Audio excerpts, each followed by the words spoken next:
Actually, I just need to start the slideshow up there. Okay, so let me go back here. Boy. Moses comforts his people.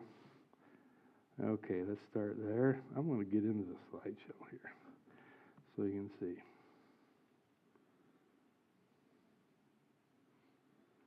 Okay. In Exodus 14, the latter part of it, the angel of God moved from the front of the camp to the rear of the camp.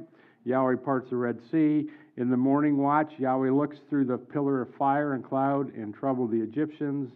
And then Yahweh saves Israel by judgment of water. And in Exodus 15, we see the Song of Moses.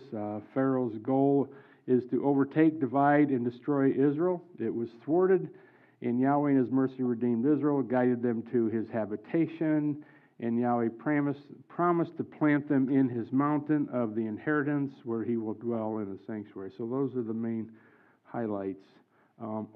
And one more. Miriam and the women went out to sing unto Yahweh with timbrel and dance.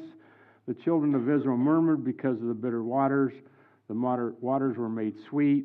And the last item is the promise: if we diligently hearken to the voice of Yahweh, He will put none of the diseases He poured out on Egypt on us. So those are the main topics, okay? But we're going to start with 1 Corinthians 10. So somebody want to turn there and read 1 through 11. Because this is the reason we need to ask questions as we read these Torah portions: is how does this relate to the promise of the Messiah and for us in our day today? So, who has the mic? Do we have a hand? You have the mic? Okay, go ahead and read 1 Corinthians 10, 1 through 11. For brothers, I do not want you to miss the significance of what happened to our fathers. All of them were guided by the pillar of cloud, and they all passed through the sea. And in connection with the cloud and with the sea, they all immersed themselves into Moshe. Also, they all ate from the same food from the Spirit, and they all drank the same drink from the Spirit. For they drank from a Spirit-sent rock, which followed them, and that rock was Messiah. Yet with the majority of them, God was not pleased. So their bodies were strewn across the desert. Now these things took place as a prefigured of historical events, warning us not to set our hearts on evil things as they did. Do not be idolaters as some of them were. As the Tanakh puts it, the people sat down to eat and drink, then got up to indulge in a revelry. And let us not engage in sexual immorality as some of them did, with the consequence that 23,000 died in a single day. And let not the Messiah, and let us not put the Messiah to the test, as some of them did, and were destroyed by snakes. And do not grumble, as some of them did, and were destroyed by the destroying angel. These things happened to them as a prefigured of historical events, and they were written down as a warning to us who are living in the Acharit Hayamim. Okay, I'm going to read that last verse in the King James. Now all these things happen unto them for examples, and they are written for our admonition, upon whom the ends of the world are come. So I think you had mentioned, what did your version say? It says, and these things are written down as a warning to us who are living in the Acharit Hayamim. Okay, interpret that Hebrew. Okay, Acharit Hayamim. Who are living in the Hebrew.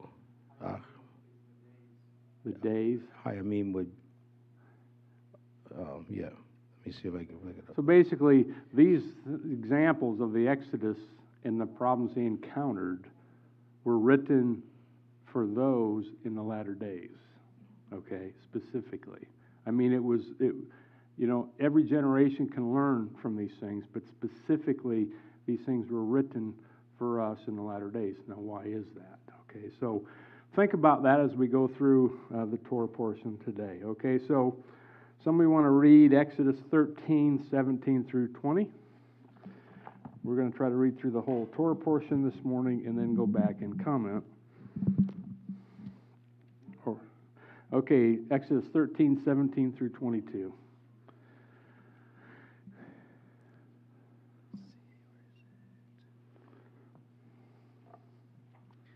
Then it came to pass, when Pharaoh had let the people go, that God did not lead them by the way of the land of the Philistines, although that was near. For God said, lest perhaps the people change their minds when they see war and return to Egypt. So God led the people around by way of the wilderness of the Red Sea, and the children of Israel went up in orderly ranks out of the land of Egypt. And Moses took the bones of Joseph with him, for he had placed the children of Israel under solemn oath, saying, God will surely visit you, and you shall carry up my bones from here with you. So they took their journey from Sukkoth and camped in Etham at the edge of the wilderness. Right, yeah, through 22. Gotcha. And the Lord went before them by day in a pillar of cloud to lead the way, and by night in a pillar of fire to give them light, so as to go by day and night. He did not take away the pillar of cloud by day or the pillar of fire by night from before the people. Okay, I guess we should probably comment as we do each section so we don't forget what we want to comment by going back if we read the whole thing. So, what are some interesting points in here? I listed two of them here on the screen, and but maybe you have some other points of interest. And again, how can we take these lessons and apply them for us today? That he didn't take them right straight through the land.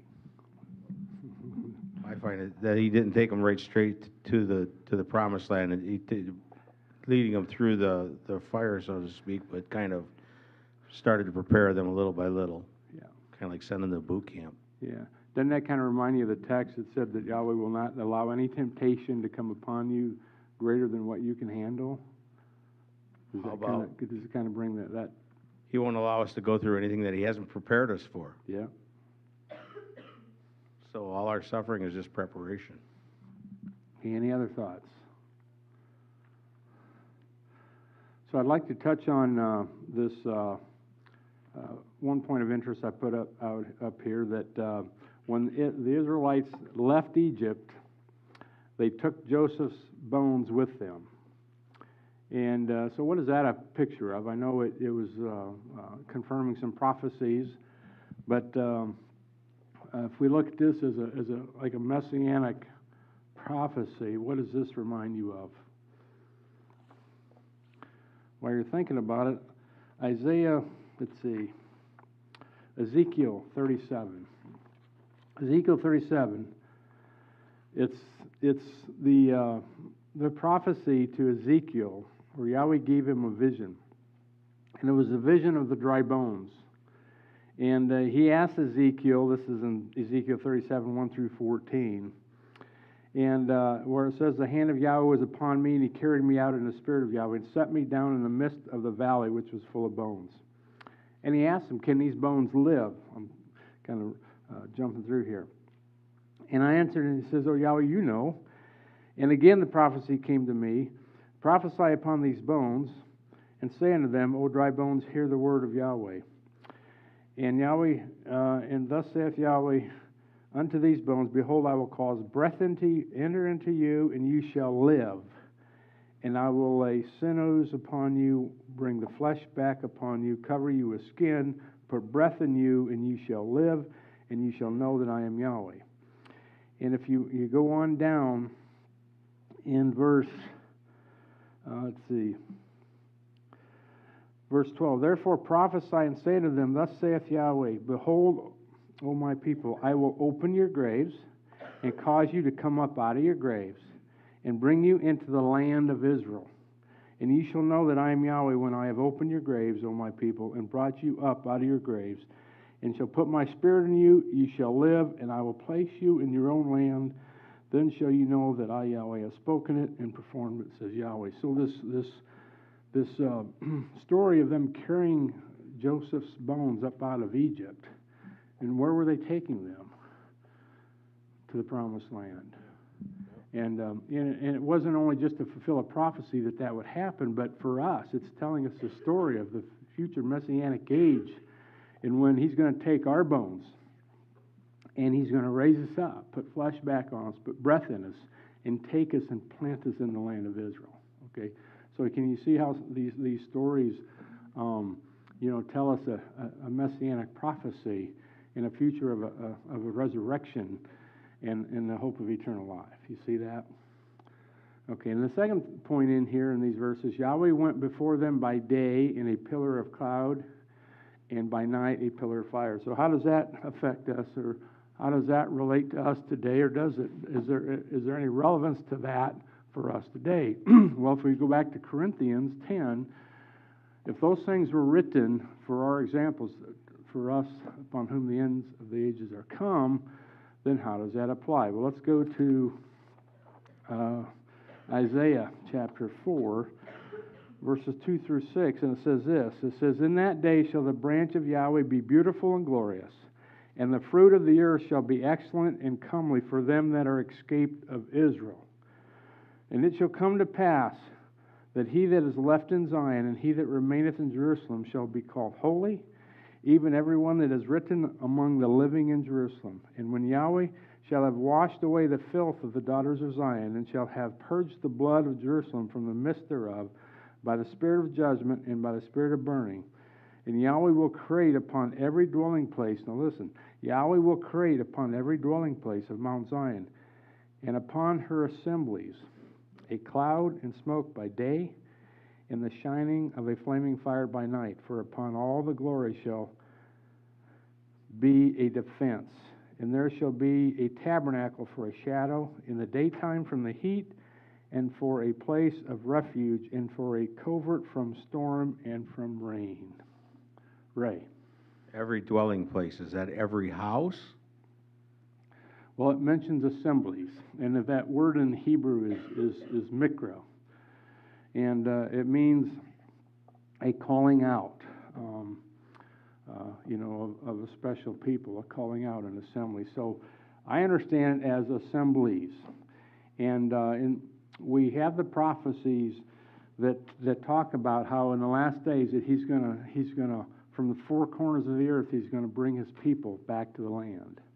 Okay, so if this 1 Corinthians is telling us this journey out of Egypt is for our examples, it leads me to the conclusion that as he brings his people from the four corners of the earth back to the land, we're going to be going through a time of trials to prove us if we will follow him or not. Because we know back then that many were called, but few ended up making it in the promised land. So I see this story of Exodus for us in the sense that when he draws us back to the land, I believe it's a physical journey back to the land. I believe that he's going to establish the fire by night and cloud by day, because it says here in Isaiah 4, it's a day shall the branch of Yahweh be beautiful and glorious, okay? And it talks about how there's going to be that the cloud by day and fire by night is going to be a shadow from the daytime heat, and a place of refuge. Now, why would we need a place of refuge if there wasn't trouble, if there wasn't trials, if there wasn't tribulations, okay? Right. And for a place of refuge, and for a covert from the storm and from the rain. So I believe this picture out of Egypt with the fire and the cloud is teaching us that there's going to be a greater exodus that the world has never seen, bringing us, as he brings his people back to the land. That's how I understand. How else can I understand 1 Corinthians 10, putting all this together, okay? I find it interesting when you started with it is that Joseph commanded them to take his bones up out of Egypt. Yeah. So he already had some sort of a pre-knowledge that he wanted to, when he was going to be resurrected, he wanted to be in the land when he was resurrected. Yeah. He knew ahead of time. He had the faith to believe that. So, and then also, if God's going to gather us, we have to have the faith to know that God's going to get us where we need to be. He's going to do the same thing for us. And we should have that faith that we don't fear anything, no matter what's happening to us. And as hard as it gets, we should, and I read a thing later, just recently about Job. When he said, naked I came from the mother's womb, naked I go back, was he lamenting or was he worshiping? And he was actually, the point was made is that he was worshiping in his suffering. He was worshiping for his suffering, knowing that he was being prepared for a greater future. Yeah. And I think Joseph also knew, not only did he know that someday his bones would be resurrected, he was wanting his descendants to see the same thing. Hey, Yahweh's true to his promises. He's going to bring us back to the land. He's going to take our bones and he's going to restore us and he's going to plant us in the land. And an amazing day. So, okay, any other comments before we go on? Okay. So somebody want to read Exodus 14, 1 through 18. Exodus 14, 1 through 18. And feel free to add comments, because, I'm standing up here, I don't know everything. I only know little bits and pieces. And so I'm sharing with you what little I know. And I know there's things that Yahweh has showed you. So please, I encourage you to, to add what Yahweh has showed you as we go through these texts. Now the Lord spoke to Moses, saying, Speak to the children of Israel, that they turn and camp before Pi-hahiroth, between Migdol and the sea, opposite Baal-zephon. You shall camp before it by the sea. For Pharaoh will say to the children of Israel, They are bewildered by the land. He will say of the children of Israel, They are bewildered by the land. The wilderness has closed them in. Then I will harden Pharaoh's heart, so that he will pursue them, and I will gain honor over Pharaoh and over all of his army, that the Egyptians may know that I am the Lord. And they did so. Now it was told the king of Egypt that the people had fled, and the heart of Pharaoh and his servants was turned against the people, and they said, Why have we done this, that we have let Israel go from serving us? So he made ready his chariot and took his people with him. Also he took 600 choice chariots, and all the chariots of Egypt with captains over every one of them. And the Lord hardened the heart of Pharaoh, king of Egypt, and he pursued the children of Israel, and the children of Israel went out with boldness. So the Egyptians pursued them, all the horses and chariots of Pharaoh, his horsemen and his army, and overtook them camping by the sea beside Pi-hahiroth, before Baal-zephon. And when Pharaoh drew near, the children of Israel lifted their eyes, and behold, the Egyptians marched after them. So they were very afraid. And the children of Israel cried out to the Lord. Then they said to Moses, Because there were no graves in Egypt, you have taken us away to die in the wilderness. Why have you so dealt with us, to bring us up out of Egypt? Is this not the word that we told you in Egypt, saying, Let us alone, that we may serve the Egyptians? For it would have been better for us to serve the Egyptians than that we should die in the wilderness. And Moses said to the people, Do not be afraid. Stand still and see the salvation of the Lord, which he will accomplish for you today. For the Egyptians whom you see today, you shall see again no more forever. The Lord will fight for you, and you shall hold your peace. Okay, some interesting points in here. I have 4 of them highlighted on the screen. So Yahweh had them camp before Baal-zephon, between Migdol and the sea. And he mentioned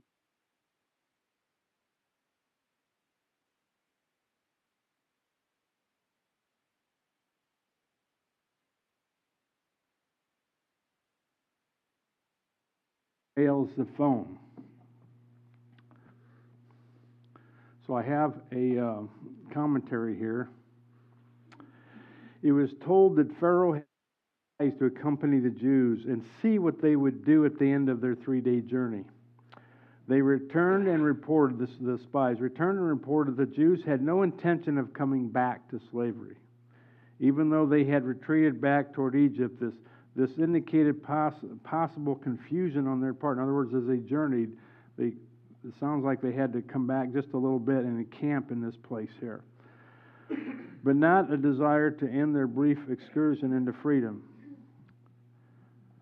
So, in hearing this, Pharaoh's attitude and his courage was turned around, and they regretted having freed the Jews.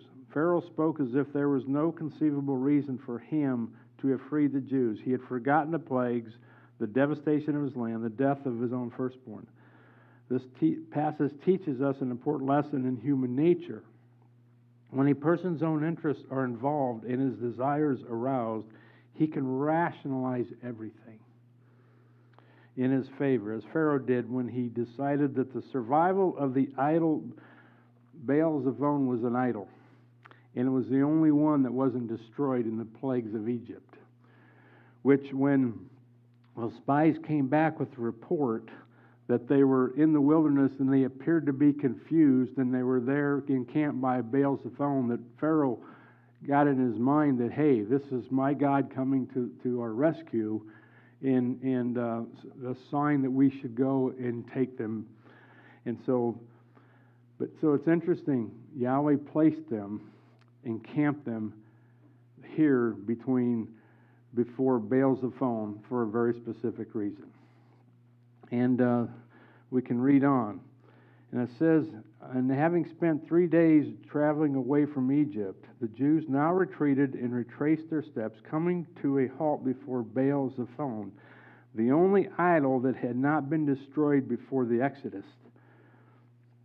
God did this to let Pharaoh rationalize that the Jews were lost and confused, as he says in the next verse, that Baal-Zephon's power was so strong that it forced them to return. This is what Pharaoh's thinking, okay? And it has a comment here about Pi-Hahiroth, the mouth of freedom, was the new name of Pithom, the city built by Jewish slave labor. The word mouth alludes to its location in a ravine between two hills, the mouth of freedom, to the new status of the erstwhile Jewish slaves. And so Pharaoh is encouraged by this. They're camped there, they're confused, and he believes that he can overtake them, and his god Baal-Zephon is going to conquer. Well, Yahweh knew that Pharaoh, actually it says that Yahweh hardened Pharaoh's heart. He went after Israel. And of course we know what happened there. As soon as the Israelites came and they saw the army coming, they were sore afraid. And they cried out.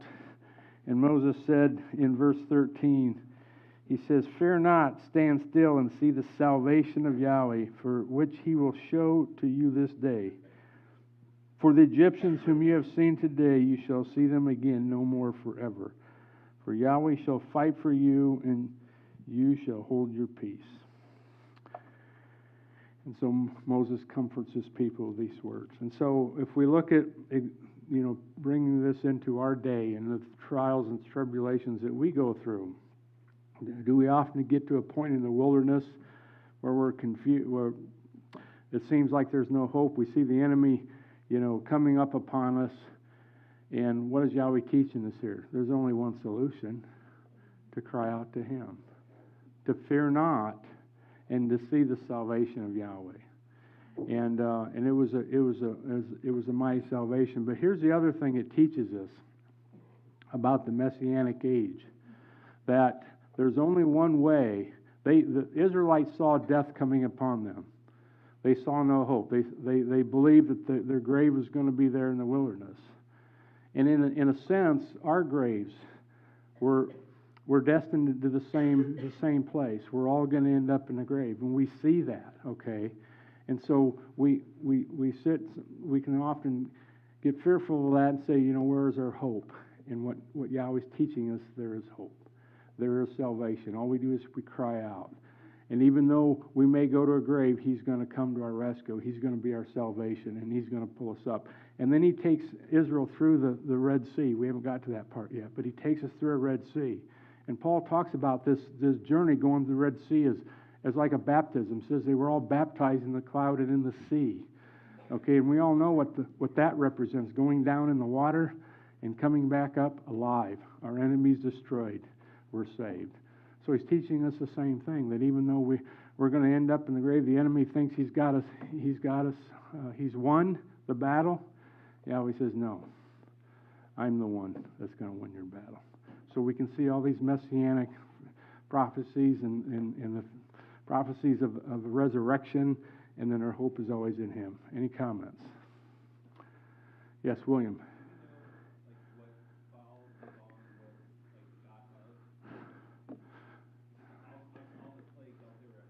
Yeah.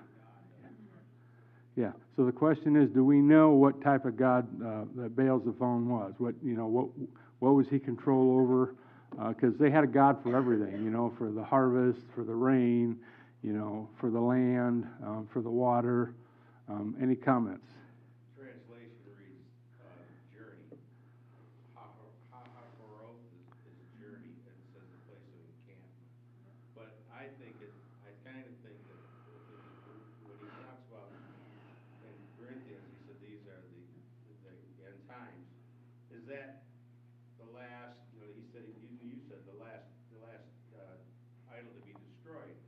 Well, that's a picture of the end times, where that's the last thing. Lift up your head, for your redemption draws nigh. That's Thank what you. happens. Sorry, yeah, and that he's brought us to the end of the road. The tribulation's there. It's coming. Don't be afraid. Now you're going to be delivered. That's it. That's the last demon to be destroyed. The last idol to be destroyed was fear itself. It's that's what's coming at us, and it's what's coming at them there, and that idol's going to be destroyed. It's done with. As soon as Pharaoh steps forward toward him to hurt him, that's it. You don't lift your hand against God's anointed. Any other comments on to answer Bill's question? Got a comment over here. Yeah, I was thinking as Ray was saying that they had a part to play. So the Israelites, so I say we are Israelites, have a part to play, that they had to leave. There was a lot of faith steps they had to take up to this point, leaving, walking. And I think about our own journeys, like we have a part to play. We have to be active, but then there does come that point where I've done everything I can do. I've done all I can do, and we just have to stand and wait for him. And I'm thankful for these signposts, because it helps us to, I always think about them, what they did. I'm like, no, we are them. We are them. They are us. So we are one, and we're the same family. We're the same people, and it's the same process. So, yeah, that was really cool. Thank you, Ray.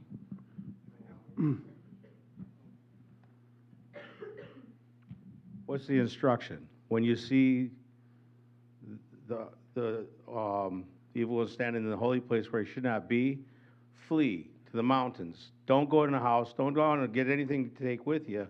Flee. Go to where I show you. Go there. Don't worry about it. Don't try to take anything with you. There's no fight. There's no battle. You can't take your AR. It's not going to help. God's going to deliver us. Okay. Any other comments? Someone's got something. Okay, let's head on to the next topic. Oops, there's that slide I added by mistake. Okay, verses 19 through 31 of Exodus 14. Somebody want to read that? Exodus 14, 19 through 31.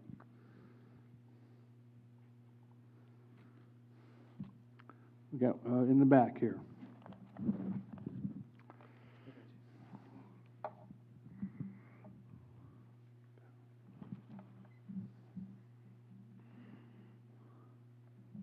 And the messenger of Elohim, who went before the camp of Israel, moved and went behind them. And the column of the cloud went from before them and stood behind them, and came between the camp of the Mitzrayimites and the camp of Israel. And it was the cloud of the darkness, and it gave light by night. And the one did not come near the other at the night. And Moshe stretched out his hand over the sea, and Yahweh caused the sea to go back by a strong east wind all that night, and made the sea into dry land, and the waters were divided. And the children of Israel went out in the midst of the sea on dry ground, and the waters were a wall to them on their right and on their left. And the Mitzrayimites pursued and went after them in the midst of the sea, and all the house of Pharaoh, his chariots and his horsemen. And it came to be in the morning watch that Yahweh looked down upon the army of the Mitzrayimites through the column of the fire and cloud, and he brought the army of the Mitzrayimites into confusion. And he took off their chariot wheels so that they drove them with difficulty. And the Mitzrayimites said, "Let us flee from the face of Israel, for Yahweh fights for them against the Mitzrayimites." Then Yahweh said to Moshe, "Stretch out your hand over the sea, and let the waters come back upon the Mitzrayimites, on their chariots and on their horsemen." And Moshe stretched out his hand over the sea, and the sea returned to its usual flow at the break of day, with the Mitzrayimites fleeing into it. Thus Yahweh overthrew the Mitzrayimites in the midst of the sea. And the waters returned and covered the chariots and the horsemen and all the army of Pharaoh, and came into the sea after them, and not even one of them was left of them. And the children of Israel walked on the dry ground in the midst of the sea, and the waters were a wall to them on their right and on their left. Thus Yahweh saved Israel that day out of the hand of the Mitzrayimites. And Israel saw the Mitzrayimites dead on the seashore. And Israel saw the great work which Yahweh had done in Mitzrayim. And the people feared Yahweh and believed Yahweh and his servant Moshe. Thank you, Meadow. You have any comments while you have the mic? I guess I've never, just not reading that, I've never seen the part where he takes off the chariot wheels. Yeah. I've never noticed that. Any other comments? And I never noticed that in the morning watch, the third point on here, Yahweh looks through the pillar of fire in the cloud and troubled the Egyptians. I never saw that till I was reading it this morning. And so we're going to touch on that. Who was that Yahweh that was looking through the pillar of fire in the cloud by day? Who was that? Can I take you back to 1 Corinthians 10 where we read in verse 4? It says that they all did drink of that same spiritual drink. They all drank of that spiritual rock that followed them, and that rock was the Messiah. So remember we mentioned in the previous text where that he established a cloud and a pillar, a cloud and a pillar of fire. And that pillar, fire and cloud went before them, leading them in the land. And then when Pharaoh's armies began to pursue them while they were camped at Baal-zephon, and the Egyptians, and the Israelites saw the Egyptians, they cried out. That cloud and that fire moved from the front of the camp to the rear of the camp and protected Israel from the enemies that whole night. And then it says as they were journeying through, took that step of faith, as Diane was saying, and walked through the waters to the other side, and the chariots began to follow them, and the Egyptians began to follow them. Yahweh looks through the pillar of fire. Yeshua looks through the pillar of fire and the cloud and troubled the Egyptians. Does he not do that in our struggles and trials in life? He's looking through. We can't see the cloud by day, the fire by night, but we know that he's there. He says, "I will never leave you or forsake you." But I believe this time is coming again in the end when he's going to draw his people from the four corners of the earth. It says that he will make highways. He will bring the mountains down. He will bring the valleys up. It even says he will part the waters again. For those, I believe, coming out of Egypt. He will part the waters again to make a highway as people journey back to the land. 1 Corinthians 10 is telling us this Exodus story is about to happen again. There's a rock following us, yeah. Yeah. Yeah. So, and what's unique, yeah, thank you, Meadow. What's unique about this Exodus that's coming, that 1 Corinthians is talking about, we read there in Isaiah 4 that there will be let's see, not Isaiah 4. Yeah, it was. Let's see. Upon all her assemblies. So if we have, not only is there one group of people that came that's going to head back to the land. In Egypt there was one group. But when he's drawing all his people back from the four corners of the earth, how many groups, how many assemblies do you think there's going to be? There's going to be many. So is this what Isaiah's talking about? That there will be a cloud by day and a fire by night upon all her assemblies? Because you are Zion. It mentions that he's going to have this for all her assemblies on Zion. Well, you are Zion. You are, his holy people. And and some believe that the 144,000 may be the leaders of each one of those camps. Revelation talks about the 144,000, a special group of people. The ones that have never known a woman, if I remember right.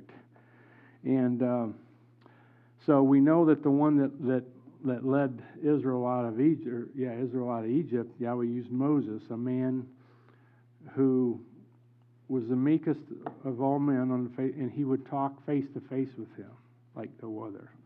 So are these 144,000 a type of Moses that's going to help guide every assembly from the four corners of the earth? Just something to think about. Okay. So, and the last point I have on here is Yahweh saves Israel by judgment of water. Now, why is this unique? Well, in a lot of the ancient Near Eastern cultures, their mythology, they believe that the judgment of the gods resided in the depths of the sea. And so there was a practice that if there was an offense, a person committed offense against another, that the one that was accused of committing the offense, they would tie his hands and his feet, throw him into the water, and if he survived, the gods deemed him innocent. If he drowned, the gods deemed him guilty. This was in their mythology. This was in their belief system. So it's interesting that Yahweh used their mythology to show the ones that survived in Egypt, that didn't go through the sea. God judged Pharaoh and his armies. And by their own mythology, were they guilty or innocent? They were guilty. So you see how Yahweh used the mythology of the culture. He parked them right there in front of their own god, Baal-zephon, again to destroy, their belief in gods that didn't exist. I think in the hopes that they would come to salvation, just like, he wanted Israel to.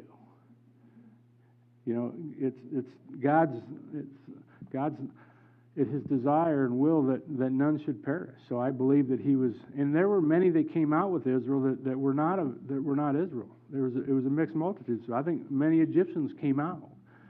But again, his hope was that through this, judging Pharaoh and his armies, using the mythology that they believed, that Egypt would turn. And we can go back to the story of Moses to validate that mythology. When the king of Egypt demanded that all male Israelite babies be thrown into the waters, to be killed, Moses' mother knew their mythology, put them in a little boat, little ark, put them on the water. And we remember the story how was it the daughter of Pharaoh that found him?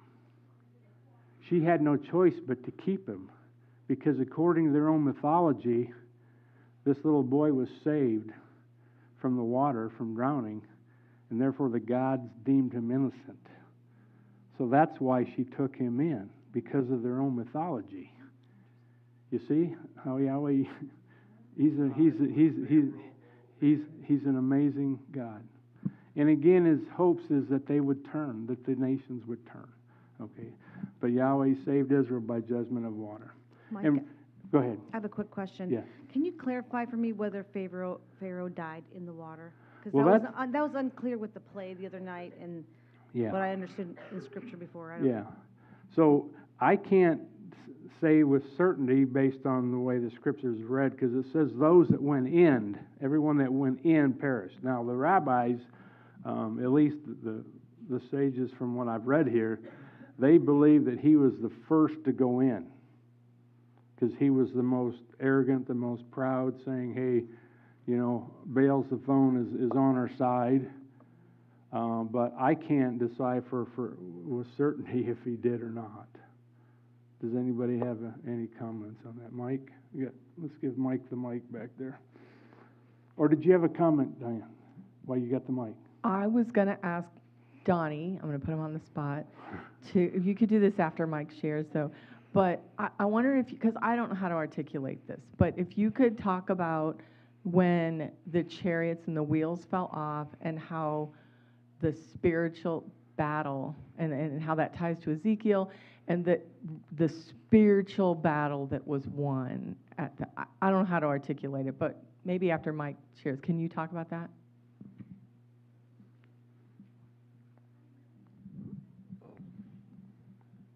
If I'm not mistaken, pharaohs of Egypt were considered gods themselves. Yep. So this would be, if he did go in there first and was destroyed, that would be the last deity of Egypt, and it would just be the total, I mean, it would be the total destruction of their belief system. Yeah. That's just kind of off the top of my head, just a little bit of knowledge of, you know, the Egyptian gods and how pharaohs were considered gods themselves. Yeah. Good point.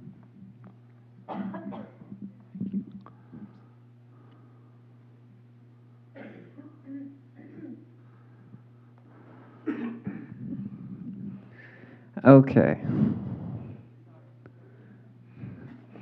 I was actually trying to figure out something else I was reading, but so if you look at the times it says Pharaoh, and then sometimes it says Melech Mitzrayim, and then it says the children of Israel saw Egypt coming after them. If I can find it.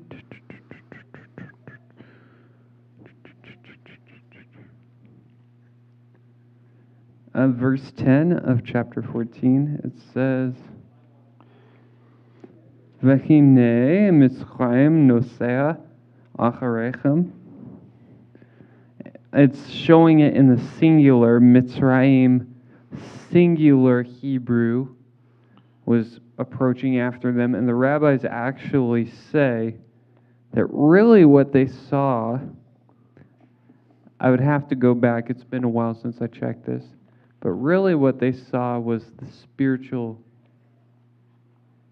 prince of Egypt coming after them. They did see the Egyptians physically, but really what the rabbis of the Midrash say is it was the spiritual prince.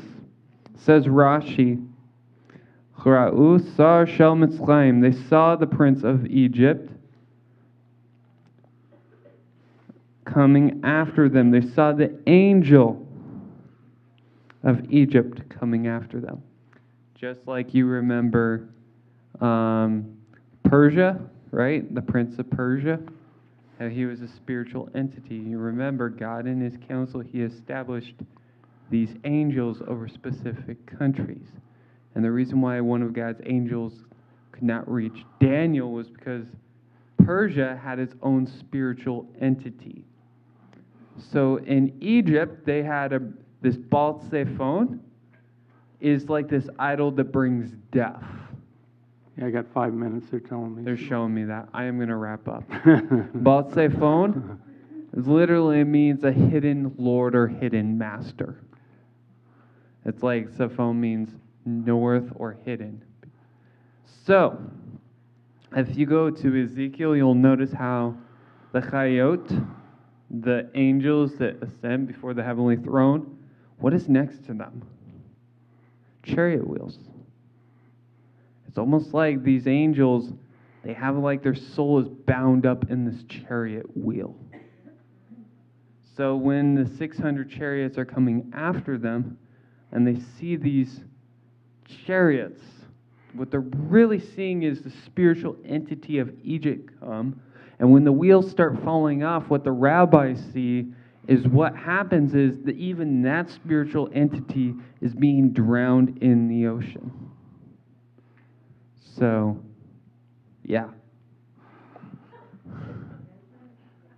Death is being drowned in the sea, literally. Yeah. Which makes perfect sense because they don't see, they can't talk, they can't eat. It's not really any like observation or anything, but when me and the kids were going over this, we actually found a video on YouTube. I think it was biblical archaeology, and they were doing a study to figure out what pharaohs were around in the Exodus time, and I think they said they had his body or the mummy of this pharaoh on there, and it talks because they do like a whole study on who and how they could have done it. So it might be something kind of interesting if you guys wanted to watch it. It's only like maybe 20 minutes long. Okay. Yeah, there you go. I think that's what it is. Yeah. But yeah, it was a really cool video. Okay. So we have 4 minutes. I don't think we'll be able to cover 15. But this is the chapter where Miriam went out and, let's see here. The Song of Moses. Let me start with that. In verse 1, he says, "And I will sing unto Yahweh, for he has triumphed gloriously. The horse and rider hath he thrown in the sea. Yahweh is my strength, my song. He has become my salvation. He is my God, and I will prepare him a habitation, my father's God, and I will exalt him." So I thought this was very interesting, that after this victory, it says, "I will prepare him a habitation." Now, what happened when they got to Mount Sinai? What was one of the commands that Yahweh told Moses to do? To build me a tabernacle.